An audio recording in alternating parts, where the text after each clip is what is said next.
Hello viewers और महान लोगों, उम्मीद करता हूं आप लोग सब लोग स्वस्थ हैं, मस्त हैं, व्यस्त हैं, अपने पैसे का ख्याल रख रहे हैं और अपने ख्याल का भी ख्याल रख रहे हैं। उसी कड़ी में मैं आशुतोष अस्थाना आप सभी लोगों का आपके अपने चैनल अस्थाना ट्रेडिंग स्कूल में हार्दिक स्वागत और अभिनंदन करता हूं। बात को समझ रहे हैं आप?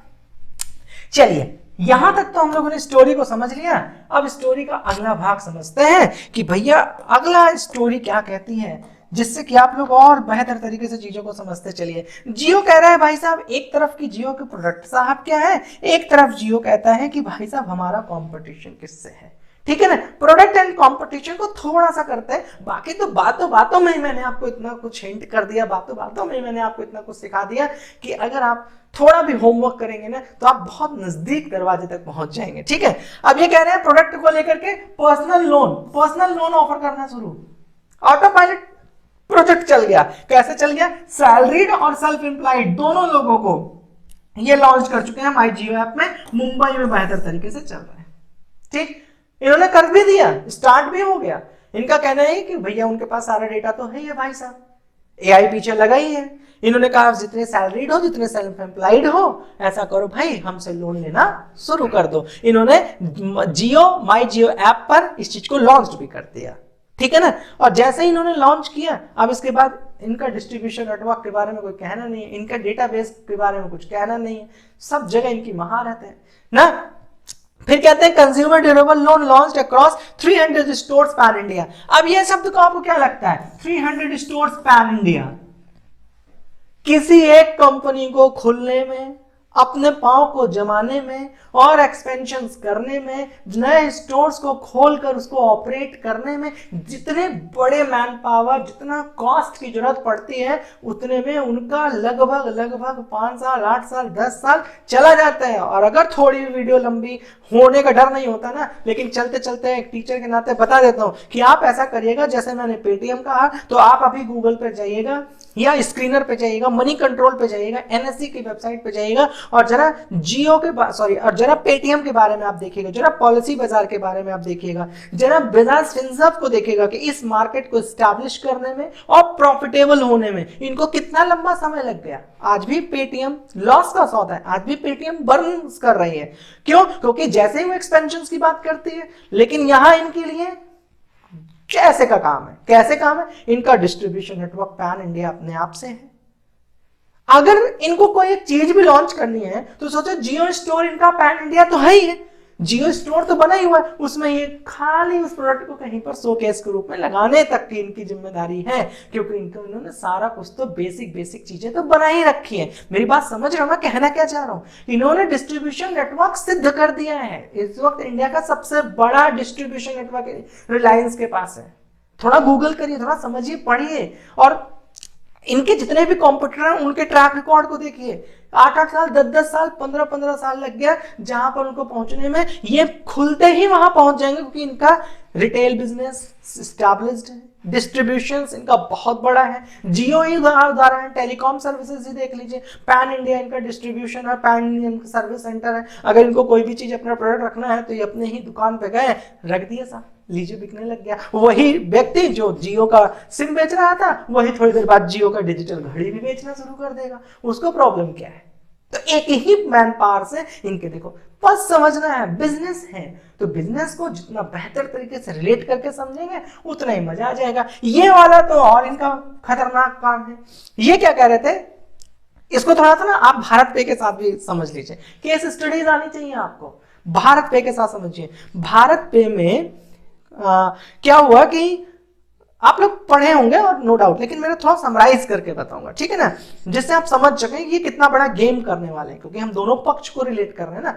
अब भारत पे क्या कर रहा था कि एक एआई उनका पीछे से काम कर रहा था कि जितने लोग, जितने मर्चेंट उनके साथ टाई अप थे, जैसे अभी आप दुकान पे जाते हो ना, कोई भी क्यूआर से पैसा पे करते हो, तो इसका मतलब है कि वो मर्चेंट उस प्लेटफॉर्म से, उस एग्रीगेटर से कनेक्टेड है, टाई अप है, राइट। तो इसका मतलब है कि जैसे आप पैसा देते हो तो उस प्लेटफॉर्म के थ्रू उस व्यक्ति को पैसा मिल जाता है। ठीक, अब वो पैसा उसके बैंक में पड़ा होता है। भारत पे ने इस गैप को बहुत अच्छा पकड़ा ना। अश्विनी ग्रोवर, जिनको आपने बहुत सुना भी होगा शार्क टैंक से, वहां के अगर उनकी केस स्टडीज को देखो, जब ये वीडियो खत्म हो जाए ना तो जाकर एक बार भारत पे की केस स्टडीज को पढ़िएगा और बेहतर तरीके से ये चीज आपको समझ आ जाएगी ठीक है ना। अब वहां पे क्या हो रहा है कि वो उस व्यक्ति को पैसे की आवश्यकता मान लीजिए किसी दिन पड़ रही है, तो इनका एआई सब कुछ देख रहा है कि एक साल में, 6 महीने में, 3 महीने में इनका ट्रांजेक्शन अमाउंट कितना है, इनकी उस बैंक में होल्डिंग कितनी है, उसी हिसाब से ये उसको लोन ऑफर कर देंगे। लोन ऑफर कर देंगे तो लोन ऑफर करने के बाद ये उनसे पैसा मांगने नहीं आएंगे अदर बैंक की तरह, ईएमआई में मांगने नहीं आएंगे अदर बैंक की तरह। क्यों? क्योंकि जैसे ही आप फोन पे, गूगल पे, किसी भी माध्यम से जैसे ही उस मर्चेंट के क्यूआर पर पैसा पे करोगे, ऑटोमेटिक उसका कुछ भाग जो उनसे कमिटमेंट्स है वो कट कर उस कंपनी के पास पहुंचेगा। मतलब जो उनका रेट ऑफ इंटरेस्ट है वो उनको कभी भी दबाव नहीं आएगा, क्योंकि एक मर्चेंट 100 रुपए का अगर काम किया और 8 रुपए उसको देना है तो उस दिन उनका 8 रुपए ही कट जाएगा। मर्चेंट को भी लगेगा ठीक है यार, 90 रुपए हमारे पास आ गया, 92 रुपए, 8 रुपए उसके पास चला गया, उसको भी इजी लगेगा और कंपनी यहां सेफ शॉर्ट काम कर रही होगी। इसने बड़ा काम क्यों? क्योंकि जैसे आप देख रहे हो ना हर जगह क्यूआर कोड लगा हुआ है, जैसे साउंड बॉक्स लगा हुआ है फोन पे का ना, पेटीएम का, भारत पे का, सेम वैसे ही मोटा भाई अंबानी एक एक दुकान पर अपनी ये सारी व्यवस्था को करने जा रहे हैं और दोनों लोगों को लाभ पहुंचा रहे हैं। पेमेंट एग्रीगेटर प्लेटफॉर्म, दो चीज देखो, दो अलग अलग चीजें हैं, इसको एक साथ समझना है यार, थोड़ा बुद्धि लगानी है। पेमेंट रिसीव कर रहे हैं और ले दे रहे हैं, तब तो पेमेंट एग्रीगेटर प्लेटफॉर्म हो गया जैसे फोन पे, गूगल पे। लेकिन अगर उसको रख कर, उस पैसे को रख कर यूज कर रहे हैं एज अ लोनिंग एनबीएफसी जैसे भारत पे और पेटीएम बैंक, एनबीएफसी, तो इसका मतलब जब पैसे का लेन देन अपने क्यूआर से कर रहे हैं तो वो पेमेंट एग्रीगेटर हुए, और जब वो उसका पैसा यूज करके टेक्नोलॉजी की मदद से उनको भी लोन ऑफर कर रहे हैं तो ये क्या हो गया? एनबीएफसी। Is it fine? तो इनको दोनों लाभ यहां से मिल जाएगा, दोनों इनका टारगेट रीच हो जाएगा। जिससे पहले हम लोगों ने देखा था 2026 का इनका जो फाइनेंशियल ईयर था, ट्रांजैक्शन बढ़ा, एग्रीगेटर का प्लेटफॉर्म बेहतर रीच किया, इधर एनबीएफसी ट्रैक रिकॉर्ड डेटा इनके पास कलेक्ट हो ही रहा है, डेटा के आधार पर ये अपने आप को बहुत ही सजगता से कहाँ किसको लोन देना चाहिए, नहीं देना चाहिए, इसके हिसाब से, और छोटा छोटा अमाउंट सोच लीजिए, बस खाली बस सोचना है और फिर समझना है, फिर थोड़ा रिसर्च करना है ना। Is it fine? फिर देखो कंपटीशन तो मैं लगातार बोलता आ रहा हूं यार, जैसे ही पेमेंट एग्रीगेटर प्लेटफॉर्म की बात आएगी तुरंत इनका मुकाबला हर चीज के साथ तो पे लग चुका है। अमेजॉन कह रहा है अमेजॉन पे, बात को समझते चलिएगा, हर व्यक्ति के आगे तो पे लग रहा है, हर व्यक्ति को इस प्लेटफॉर्म की आगे बढ़ने की संभावनाएं पता है। एयरटेल क्या कह रहा है? एयरटेल पे ना, फोन पे है, गूगल पे तो सब आप जान ही रहे, लेकिन इसके अलावा जितने भी बैंकिंग सेक्टर्स हैं, आपको क्या लग रहा है बैंकिंग सेक्टर अभी फिजिकल हो रहे हैं क्या? नहीं, बैंकिंग सेक्टर भी अपना करोड़ों रुपया डिजिटल होने पर खर्च कर रहा है, ठीक है ना। अपने ऑनलाइन एक्सपीरियंस को और बेहतर बनाने के लिए वो आपके लिए पैसा खर्च कर रहा है। इंटरनेट बैंकिंग को कितना और एम्पावर कर सके उसके लिए पैसा खर्च कर रहा है, तो उन्होंने भी अपना पे लागू कर दिया ना। तो अब इसी चीज को समझिएगा कि जैसे ही बात पेमेंट एग्रीगेटर की होगी तो जो पेमेंट एग्रीगेटर की कंपनियां हैं उनके साथ मुकाबला हो जाएगा, कंपटीशन हो जाएगा। जैसे ही इंश्योरेंस की बात आएगी, जितने इंश्योरेंस बेचने वाली कंपनियां हैं फटाक से उनके, अच्छा बैंक इस मामले में देखो बहुत आगे है। बैंक भी तो आपसे चाहती है ना कि कितना ज्यादा से ज्यादा वो आपको इंश्योरेंस चिपका दे ना।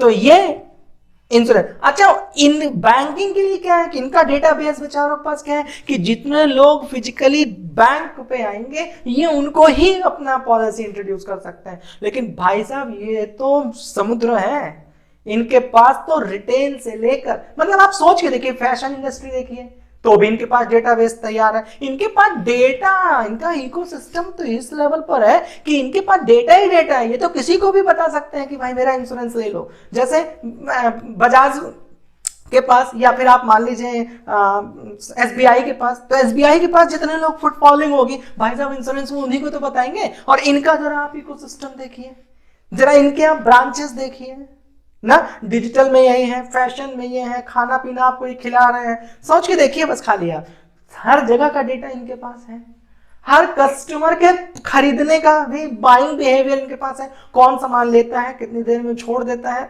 हर एक चीज का ट्रैक रिकॉर्ड इनके पास है। ये तो इंश्योरेंस कल से ही बेचना शुरू करना चाहे तो बेचना स्टार्ट कर सकते हैं, डेटा से मजबूत है।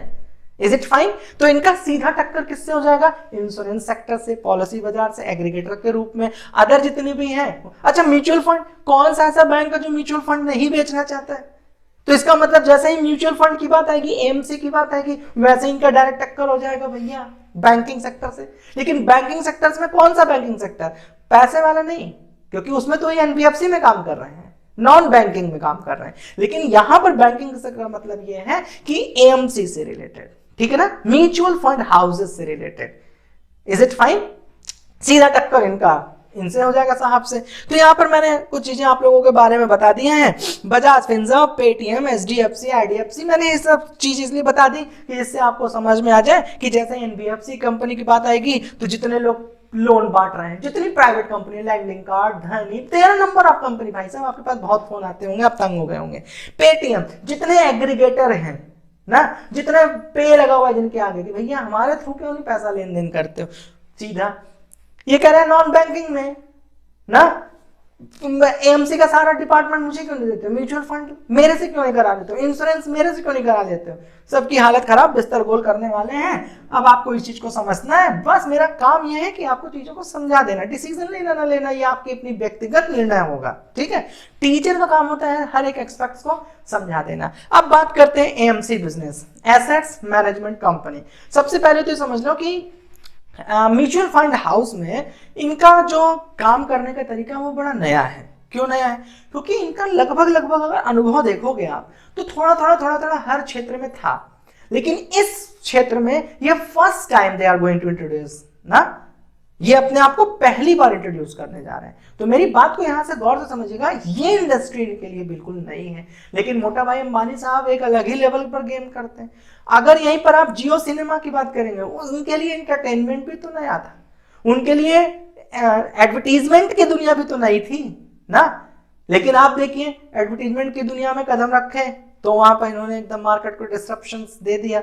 वहीं पर एंटरटेनमेंट की बात करें, जियो सिनेमा को देखिए कहां से कहां तक लेकर गए, क्योंकि इनका ये कहना है कि जिस क्षेत्र का जो एक्सपर्टीज हो, जिसकी पुराना बैकग्राउंड, किसी भी चीज को जीरो से हीरो बनाना आता हो, उस व्यक्ति को अपनी टेबल पर ले आओ। हर चीज की तो इनके पास उपलब्धता है।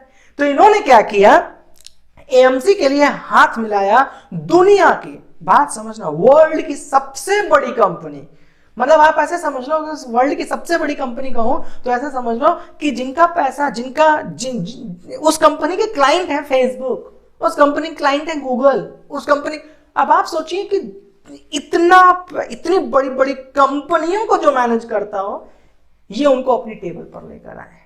ये उन्होंने उनके साथ पार्टनरशिप की है, ब्लैक रॉक, ठीक है ना। ब्लैक रॉक कंपनी इस दुनिया की एसेट मैनेजमेंट कंपनी में दुनिया की शीर्ष नंबर की कंपनी है। आप सोचिए कि अगर ये उनसे हाथ मिला रहे हैं, तो मैं अभी तक ये कह रहा था आपसे कि इनका इस क्षेत्र में अपने आप का जो इंट्रोड्यूस इन्होंने किया है, इस क्षेत्र में इनके पास थोड़ा नॉलेज या थोड़ी मैच्योरिटी कम है, ठीक है। लेकिन इन्होंने इसी को कैसे मेकअप किया, इन्होंने दुनिया की सबसे बड़ी एसेट्स मैनेजमेंट कंपनी के साथ टाई अप किया, तो उसका एडवांटेज इनको तो मिलेगा, उनकी हैंड होल्डिंग तो इनको मिलेगी ना।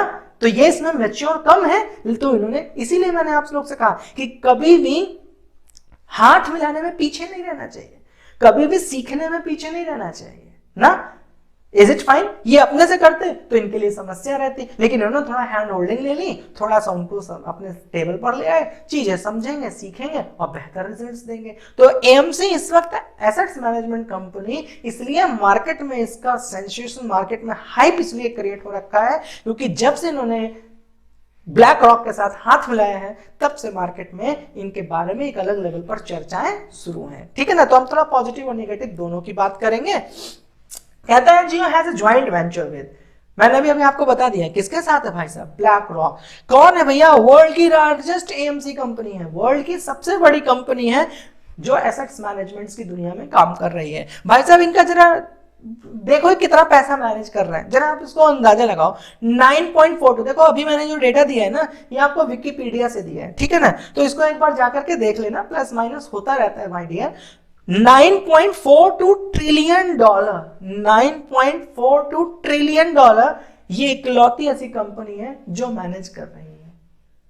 सोचो जरा, ये उनके साथ पार्टनरशिप में है, जो इस दुनिया का बेताज बादशाह, ये उनके साथ पार्टनरशिप में। अब इसका इनको एडवांटेज क्या मिलेगा, क्या चीज इनको वहां से समझ आएगी, क्या इसके पक्ष हैं, तो थोड़ा सा भाई इसको भी समझ लेते हैं, जिससे कि आप थोड़ा थोड़ा करके बूंद बूंद करके घड़ा भर जाए और आपको चीजें बहुत बेहतर समझ आ जाए। सबसे पहले तो देखो लर्निंग्स, मैंने आपको पहला शब्द क्या कहा था कि भैया ये हर एक सेक्टर्स में अपने आप को थोड़ा सा इंट्रोड्यूस्ड करके मैच्योर होकर तब इन्होंने बेहतर काम किया। एक अच्छा होमवर्क था इनका, और हर जगह इन्होंने सफलता के झंडे गाड़े, इसमें तो कोई दो राय है नहीं। लेकिन इस दुनिया में assets management company, mutual fund, insurance sector, इस दुनिया में अगर पुराना रिकॉर्ड उठा के देखो तो पेटीएम आज भी ना, जितनी भी मैं आपको बात करूं, पॉलिसी बाजार आज भी, सबको कितना साल लग गया और आज भी माइनस में है, आज भी प्रॉफिट नहीं देख पाई है, तब ये इस दुनिया में कदम रख रहे हैं। तो इसका मतलब है कि ये 15 साल से जो डेडिकेटेडली उस कंपनी, जो उस इंडस्ट्री में, जो उस जगह के लिए काम कर रही है,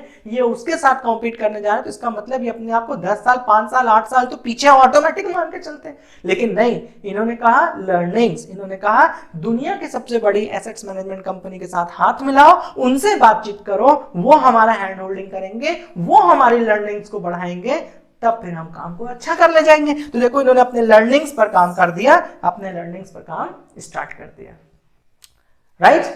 क्योंकि भाई ये आएगा तो लर्निंग तो देगा ना, काम करने का तरीका तो देगा ना भाई साहब। तो उसी चीज को समझिए। बेस्ट प्रोसेस, इनके पास सारी चीजें बनी हुई है, प्रोसेस बना हुआ है, इनको एसओपी तैयार करने की जरूरत नहीं है। और एसओपी का मतलब होता है स्टैंडर्ड ऑपरेटिंग प्रोसेस, मतलब ये काम को कैसे करोगे, तो उसकी जो नियमावली है इनके पास ऑलरेडी बनी हुई है, बस इनको साहब को समझा देना है।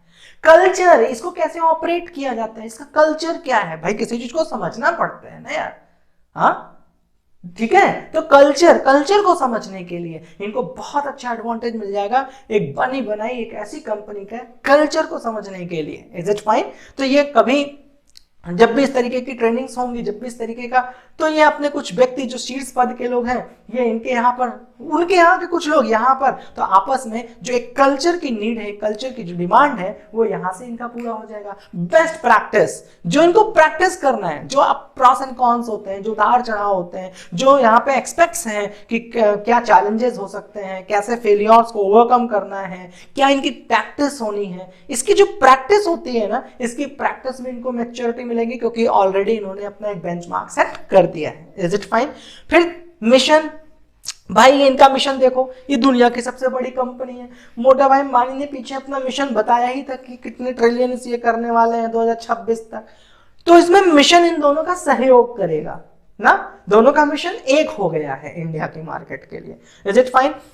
मैं फिर कह रहा हूं ये बहुत ही गेम चेंजिंग होने वाला है। क्यों? क्योंकि ये डेटा से मजबूत है भाई साहब। अभी आप समझ रहे हो, धीरे धीरे और समझ जाओगे। अभी इसके पीछे की स्टोरी तो आपने बहुत केयरफुली समझी ही है, अभी आगे और एक एक करके उधेड़ा जाएगा। फिर कहता है बेस्ट सॉफ्टवेयर। देखो भैया, एक अलादीन के नाम से इनका सॉफ्टवेयर है, ठीक है ना, सर्च करना फॉर फन, अलादीन के नाम से ब्लैक रॉक, ठीक है ना। इनके पास एक बेस्ट सॉफ्टवेयर है जो चीजों को मैनेज करती है। देखो वो सॉफ्टवेयर की ट्रेनिंग इनको मिल जाएगी, वो सॉफ्टवेयर की जिनको जो बड़े से बेहतर सॉफ्टवेयर है वो इनको यहां पर मिल जाएगा। इनका विजन इनका हो जाएगा। बेस्ट फ्रेमवर्क्स, जो काम करने के लिए जो फ्रेमवर्क्स की जरूरत पड़ती है वो पूरे फ्रेमवर्क्स इनके बने हुए हैं। स्केलेबिलिटी, कैसे कैसे एक्सपेंशन करना है, एक एक सारी चीजों का एडवांटेज इनको घर बैठे मिल जाएगा। खाली पार्टनरशिप करने से इनको इस लेवल पर इनके साथ बेनिफिट्स होंगे, ठीक है ना। इसको एक बार स्क्रीनशॉट जरूर ले लेना, ये सोच करके कि जिससे कि आपको पता चले कि किस किस जगह पर आपको थोड़ा थोड़ा, जैसे मान लीजिए ब्लैक रॉक्स ने क्या अब तक बहुत तोड़ा फोड़ा हुआ है, उससे लर्निंग्स क्या मिल सकती हैं, तो थोड़ा अपना भी आप हाथ पांव चलाएंगे तो अच्छे तैराक हो जाएंगे, राइट। फिर कहता है Jio has second positive things. अब जियो के पास जो सबसे बड़ा इनका हथियार है, जिसके लिए मैं शुरू से लेकर अब तक बात कर रहा हूं, लेकिन इसको थोड़ा सा जल्दी से समझाने की कोशिश करूंगा। क्यों? क्योंकि शुरू से हम लोग इस पर बात कर रहे हैं। सबसे बड़ा इनका है डिस्ट्रीब्यूशन नेटवर्क, डिस्ट्रीब्यूशन रीच। मैंने कहा ना, मार्ट इनके पास है ना, रिलायंस डिजिटल हाउस इनके पास है, कपड़ा इनके पास है। इस बात को समझते चलिएगा, इनकी रीच, इनका डिस्ट्रीब्यूशन नेटवर्क इंडिया का सबसे बड़ा नेटवर्क है ना। जाकर के पढ़ो ना टाइम्स ऑफ इंडिया पे, इकोनॉमिक टाइम्स पर थोड़ा सा ढूंढो, गूगल तो सब जानता है ना भाई, लिखो कि इंडिया का सबसे बड़ा डिस्ट्रीब्यूशन नेटवर्क किसके पास है, एंटर ना। अब डिस्ट्रीब्यूशन नेटवर्क होने की वजह से क्या होगा कि ये क्या करेंगे, जाहिर सी बात है, पहले मेरी बात समझो मैं कहना क्या चाहता हूं। आप अपने माता पिता के साथ रिलायंस डिजिटल में गए, या ग्रोसरी कार्टन खरीदने गए, या मान लीजिए अपने घर की कोई ऐसी चीज खरीदने गए, या जो भी XYZ, हर इंडस्ट्री में ये काम कर रहा है ना। तो अब आपने कहा भैया कि मेरे को एक डिजिटल वॉच खरीदनी है, आप अपने माता पिता के साथ पहुंच गए। जब आप माता पिता के साथ पहुंचे तो उन्होंने दोनों ऑप्शन दे दिया। पहला ऑप्शन दिया कि भैया मेरे डिजिटल हाउस में आओगे फिजिकली, या फिर डिजिटली ही सब काम कर लोगे, दोनों में मैच्योर कर दिया। अब इन्होंने कहा कि जब आप लेने आए तो उन्होंने अपने डेटा तो अपना दे दिया, अपना बाइंग बिहेवियर तो दे दिया। जब भी आप यहां पर आए तो पहले इन्होंने घड़ी खरीदा, घड़ी खरीदने के बाद पैसा कुछ कम पड़ गया तो इन्होंने क्रेडिट कर दिया। क्रेडिट करने के बाद बोले पेमेंट करने लगे, मेरा वाला पेमेंट एग्रीगेटर यूज कर लीजिए। देखते नहीं कहां कहां ये आपसे कैसे कैसे काम कर रहे हैं, ठीक है ना।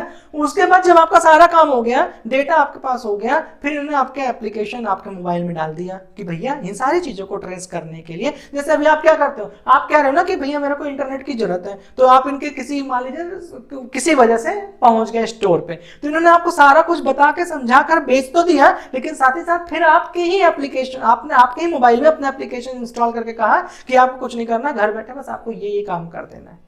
मेरी बात को समझिएगा, इकोसिस्टम डेवलप कर रहे हैं, एक उस व्यक्ति को भी मैच्योर कर रहे हैं जो उस इंडस्ट्री का नहीं था, लेकिन धीरे धीरे उसको भी उस दुनिया पर इंट्रोड्यूस कर रहे हैं। तो अब आपने क्या देखा कि उसके मोबाइल में ऐप आ गया ना, अब ये इनका डेटाबेस तो तैयार है। अब इनको अगर म्यूचुअल फंड बेचना है तो इनको कुछ भी नहीं करना है, हो सकता है ये आपको ऐड दिखा दे, हो सकता है टन से व्हाट्सएप पे आपके कोई मैसेज आया और वो पता चला कोई, हो सकता है कोई व्यक्ति आपको टेलीकॉलिंग की मदद से पहुंच जाए और आपको वहां पर इंश्योरेंस बेच दे ना, म्यूचुअल फंड के बारे में बता दे।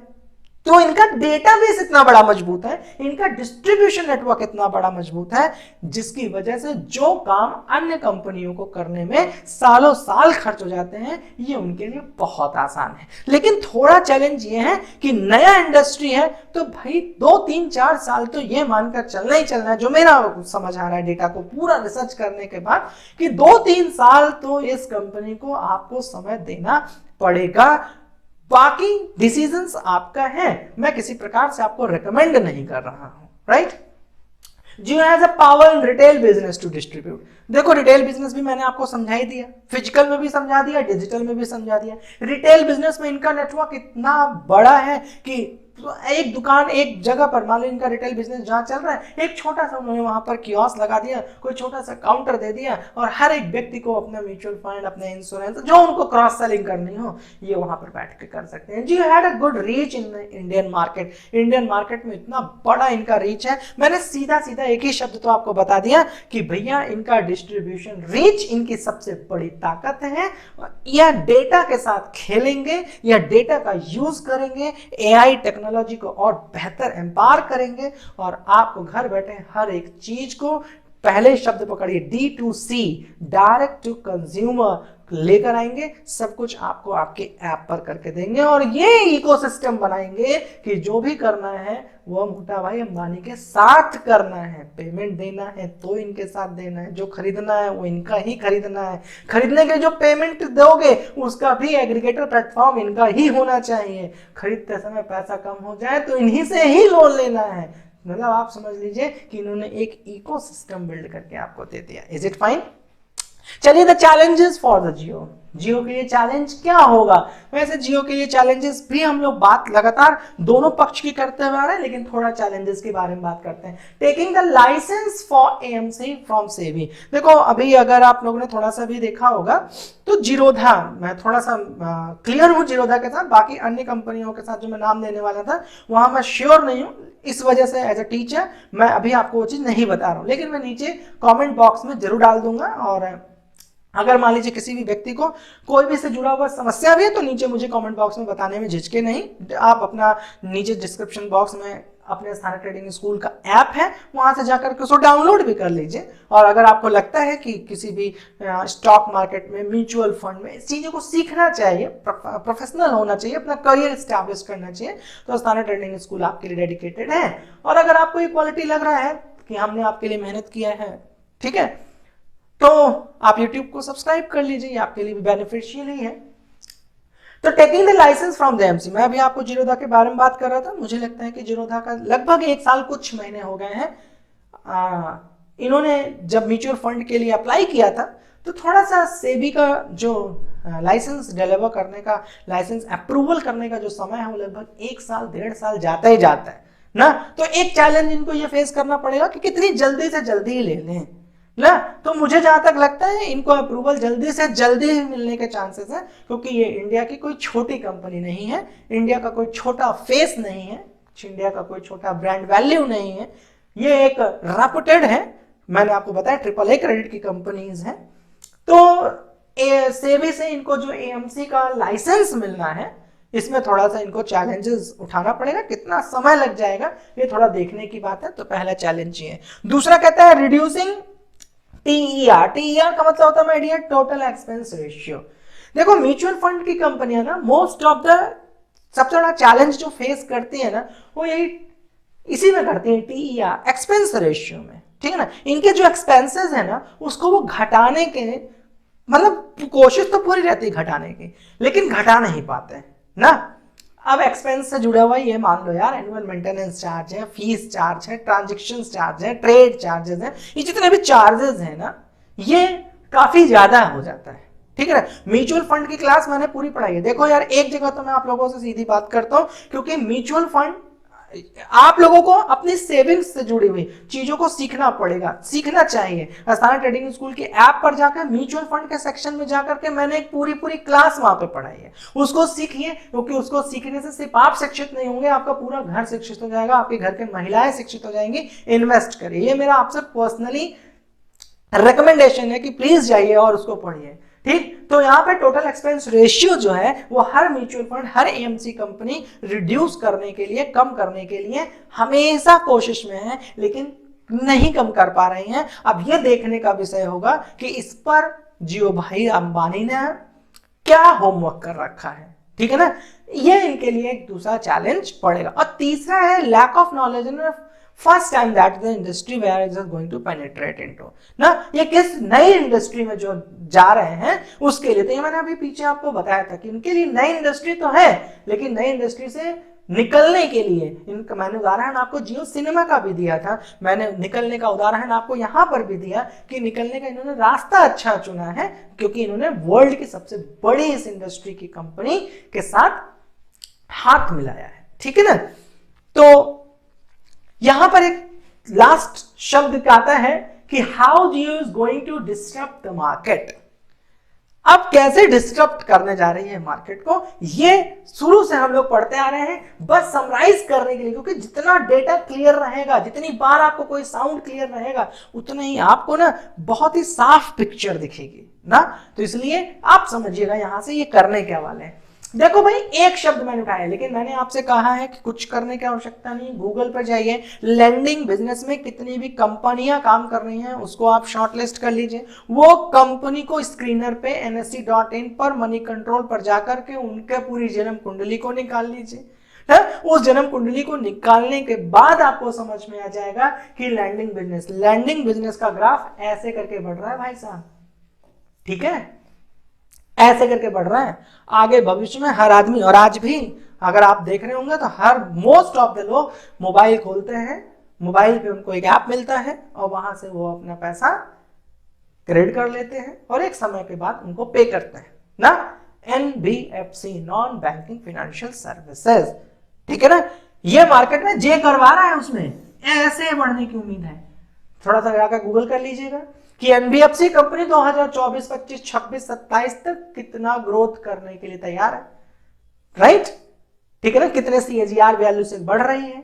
मेरा डेटा इसके पास नहीं है, इसलिए मैं कोई भी चीज बोलने से हिचकता हूं, क्योंकि मेरी हमेशा ऐसा कोशिश रहती है, एक टीचर का धर्म है कि चीजें साफ होनी चाहिए, संतुलित होनी चाहिए। इसलिए मैंने आपसे कहा कि जाकर गूगल करिएगा कि NBFC कंपनी अगले 3-4 साल 5 साल में कितना ग्रोथ करने वाली है, तो आपको यह आंकड़ा मिल जाएगा। और ये कंपनियां जो पीछे हैं, ये कंपनियों को अभी 6-7 साल, 10 साल, 15 साल से वो काम कर रही है उस इंडस्ट्री में। तो यहां पर इनके साथ सबसे बड़ा जो डिस्ट्रप्शन लाएंगे वो कैसे लेकर आएंगे, लैंडिंग बिजनेस से। लैंडिंग बिजनेस में मैंने आपको बता दिया कि इनका सबसे बड़ा हथियार है डिस्ट्रीब्यूशन, इनका सबसे बड़ा हथियार है इनका हर एक प्लेटफॉर्म पर प्रेजेंस। जैसे मैंने इसको आपको बता दिया कि कोई मान लीजिए ये एक्स प्रोडक्ट है, प्रोडक्ट कुछ भी हो सकता है, इनका हर एक इंडस्ट्री में आप जानते हैं प्रोडक्ट है, एक्स प्रोडक्ट है। इस प्रोडक्ट को खरीदने के लिए आप पहुंचे, ठीक, पहुंचे आप प्रोडक्ट खरीदने के लिए। तो प्रोडक्ट खरीदने के लिए जब आप पहुंचे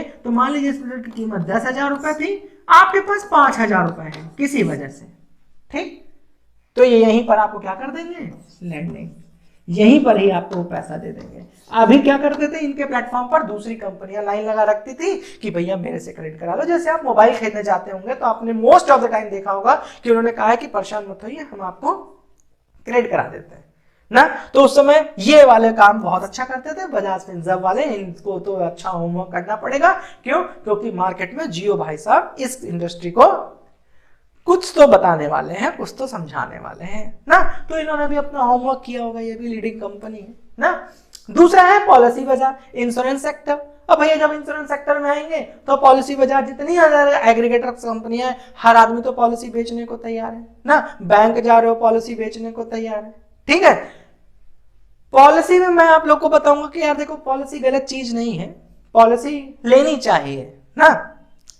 हेल्थ इंश्योरेंस तो जरूर लेनी चाहिए, जैसे आप गाड़ी की इंश्योरेंस कराते हैं वैसे आप अपना इंश्योरेंस तो जरूर करा लीजिए। बाकी मैं ये नहीं कह रहा हूं कहां से करा लीजिए, मेरे कहने का मतलब ये है कि करा के रखना चाहिए, अच्छी चीज है। तो जैसे इंश्योरेंस बिजनेस में आप जाएंगे तो इंश्योरेंस बिजनेस में जितने भी इंश्योरेंस कंपनियां हैं ना, वो सब बेचारी परेशान होने वाली है। क्यों, क्योंकि इन सबको भी पता है कि ये वो व्यक्ति आ रहा है जिसने बड़ी बड़ी कंपनियों को टेलीकॉम इंडस्ट्री में घुटने पे ला दिया। न जाने कितनी कंपनी जिनका नामो निशान खत्म हो गया ना। तो इसलिए इनके लिए डर का विषय तो माय डियर है ही है, और इनके लिए भी अपने आप को सिद्ध करने का उतना ही बड़ा चैलेंज है ना।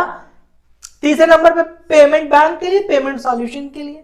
पेमेंट बैंक के लिए आपको पता है कि जियो बैंक की तरीके से काम कर रही है नॉन बैंकिंग के सेक्टर में, ठीक। जैसे ये पेमेंट बैंक का काम कर रही है पेटीएम, सेम इसी तर्ज पर जियो भी अपने आप को काम कर रही है ना। और दूसरा पेमेंट सॉल्यूशन, वो भी एक एग्रीगेटर प्लेटफॉर्म की तरह हर एक दुकानदार के पास पहुंचने के लिए तैयार है ना।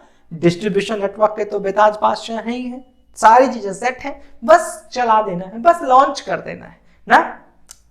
डिस्ट्रीब्यूशन बिजनेस में देखो सबसे बड़ा अगर आप देखेंगे बैंकिंग सेक्टर में अगर है तो एचडीएफसी सबसे बड़ा और एसबीआई सबसे बड़ा ना। एसबीआई इधर के सेक्टर में, और अगर हम बात कर लें प्राइवेट सेक्टर में तो एचडीएफसी सबसे बड़ी है बैंकिंग सेक्टर में, ठीक है ना।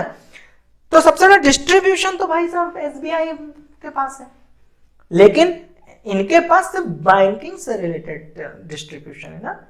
लेकिन इनके तो अगर हम एक व्हील पर स्पोक्स डालें तो रिटेलर इनका ना, रिटेल इंडस्ट्री में भाई साहब, फैशन इंडस्ट्री में भाई साहब, खाने पीने के तो आप समझते जाइए, डिजिटल प्रोडक्ट में भाई साहब, घर का अगर आपको इंटरनेट रिचार्ज कराना है तो भाई साहब, जिस मोबाइल से बात कर रहे हो तो सिम लेना है तो भाई साहब ना।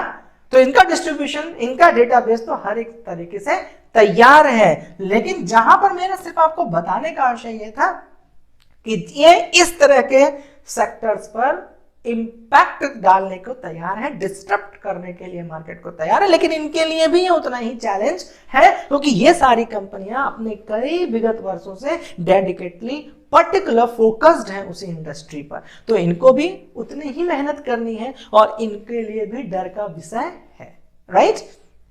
एडवांटेज, लेकिन अगर मैं बात करूं अब तक डेटा के साथ, तो एडवांटेज जियो के पास सिर्फ और सिर्फ दो पक्ष से जा रहा है। एक, इनका डिस्ट्रीब्यूशन, इनकी रीच बहुत ही अलग लेवल पर है, इसका एडवांटेज इनको नो डाउट मिलना ही मिलना है। और दूसरा, ये D2C पर सबसे ज्यादा जो फोकस कर रहे हैं, उससे कंज्यूमर को एक अच्छी हेल्प मिलेगी, राइट। तो यहां पर देखो कहते हैं कि जियो हैज अ रिस्क। अब जियो का थोड़ा रिस्क कहां है इसको समझ लेते हैं। ये जो रिस्क है ना, ये बड़ा फंडामेंटल रिस्क है। ये कंपनी के बैलेंस शीट का रिस्क नहीं है, ये कंपनी के प्रॉफिट लॉस का रिस्क नहीं है, ये मार्केट के ट्रेंडिंग न्यूज का रिस्क नहीं है, ये फंडामेंटल रिस्क है, जहां पर जियो को बहुत सिंसियरली तो काम करना ही पड़ेगा, साथ ही साथ हमको आपको भी इस पर बड़ी पैनी निगाह रखनी पड़ेगी ना। कैसे, आप थोड़ा सा समझ लो भाई साहब। ये जो एएमसी के बिजनेस में जा रहे हैं, एएमसी के बिजनेस में जा रहे हैं तो है ये, लेकिन एएमसी के बिजनेस में भैया जो इनको रेगुलेट करता है वो है सेबी। अब सेबी सरकार ने सेबी के रूल्स में जैसा ही हस्तक्षेप किया, सेबी ने अपनी रेगुलेटर सिस्टम में कोई भी चेंजेस किया, तो उसका इंपैक्ट सीधा इनको मिल जाएगा। सीधा इनको मिलने का मतलब सीधा हमको और आपको मिल जाएगा। तो इसका मतलब सेबी के रेगुलेशंस पर भी बहुत ही पैनी निगाह रखनी पड़ेगी, जो इनके लिए एक रिस्क का काम रहेगा, क्योंकि जो भी इस इंडस्ट्री में काम करेगा उसको इस रिस्क को तो झेलना ही झेलना है ना। ठीक है, तो सेबी जैसा जैसे अपने नियमों को चेंज करेगी वैसे वैसे, अब वो कभी कभी न्यूज किसी के पक्ष में होता है, कोई रूल्स किसी के पक्ष में होता है, तो कुछ भी रूल्स किसी के लिए फायदेमंद नहीं होता ना, तो यह रिस्क इनके ऊपर बनेगा। साथ ही साथ जब पेमेंट सॉल्यूशन की बात करें, जब एनबीएफसी कंपनी की बात करें, तो इसको रेगुलेट करता है आरबीआई। अब आरबीआई साहब भी जब भी ये किसी भी प्रकार से कोई चेंजेस करेंगे तो उसका सीधा इंपैक्ट जेएफएस पे पड़ेगा, जियो फाइनेंशियल सर्विसेज पे पड़ेगा। ये फंडामेंटल जानकारी दे रहे हैं, ठीक है ना। तो जैसे ही आरबीआई के कुछ भी रूल्स रेगुलेशंस में चेंजेस होगा तो जेएफएस को चैलेंज फेस करना पड़ेगा। सिर्फ जेएफएस की बात नहीं कर रहा है, इससे जुड़े हुए जितने भी बॉडीज हैं वो सब पर ना, जितनी भी कंपनीज है सब पर, ठीक है ना। अगर हम इंश्योरेंस सेक्टर की बात करें तो इनको एडा देखती है, ठीक है। तो इसका मतलब है कि ये साहब जब भी कभी भी कुछ भी चेंजेस करेंगे इंश्योरेंस के सेक्टर में, तब फिर जेएफएस के ऊपर इंपैक्ट आएगा। तो यहाँ पर ये चीज देखना है। फाइनेंशियल सर्विसेज को ध्यान में रखते हुए फिर यहाँ पे आरबीआई के गाइडलाइंस के अंदर सारी चीजें चलती हैं, तो जाहिर सी बात है कि यहाँ पर इन्होंने सिर्फ एक के साथ ही नहीं, इन्होंने सेबी के साथ भी कर लिया है पंगा, इन्होंने आरबीआई के साथ भी कर लिया है, इन्होंने आरडीए के साथ भी कर लिया है। इसका मतलब है कि बचा कुचा अब इनके साथ जितने भी क्या कहते हैं गवर्नमेंट में जितने भी पॉलिसीज में चेंजेस आएगा, इनका इंपैक्ट इन पर किसी न किसी एंगल से आएगा, क्योंकि इन्होंने साहब ने तीनों को तो छेड़ रखा है ना। अदर कंपनियां हैं तो भाई जैसे मान लो जीरोधा है, जीरोधा भी म्यूचुअल फंड के लिए अपने आप को इंट्रोड्यूस कर दिए, ठीक है ना। वो अभी एमसी बिजनेस के लिए इंट्रोड्यूस कर दिए, लाइसेंस मिल रहा है कि नहीं मिला इसको जाकर एक बार गूगल कर लीजिएगा। जहां तक अभी मेरे को उम्मीद है 1.25 साल 1 साल लग गया है फाइनल होते होते ना। तो अब अगर उनको कोई भी आता है तो उनको सिर्फ सेबी के थ्रू जाना पड़ेगा, मतलब सेबी पे फोकस करना पड़ेगा। इन भाई साहब ने तो तीनों को छेड़ रखा है, राइट। तो आप लोगों को भी इन चीजों को लेकर सीरियस रहना पड़ेगा। लेकिन ठीक है, चेंजेस जैसे जैसे होते हैं उसी के आधार पर धीरे धीरे चीजों को समझा जाता है, सीखा जाता है। उम्मीद कर रहा हूं कि मैंने आप लोगों को बहुत बेहतर तरीके से सारी चीजों को समझाने की कोशिश की है, और यदि अगर तब भी आपको कोई भी समस्या रह जाती है तो प्लीज मुझे नीचे कमेंट बॉक्स में बताना ना भूलें। अब आपका निर्णय बनता है कि आप इसको खरीदते हैं या नहीं खरीदते हैं। कोई भी पक्ष अगर आपको थोड़ा भी पॉइंट समझ में कम आया है तो प्लीज मुझे नीचे जरूर बताइए।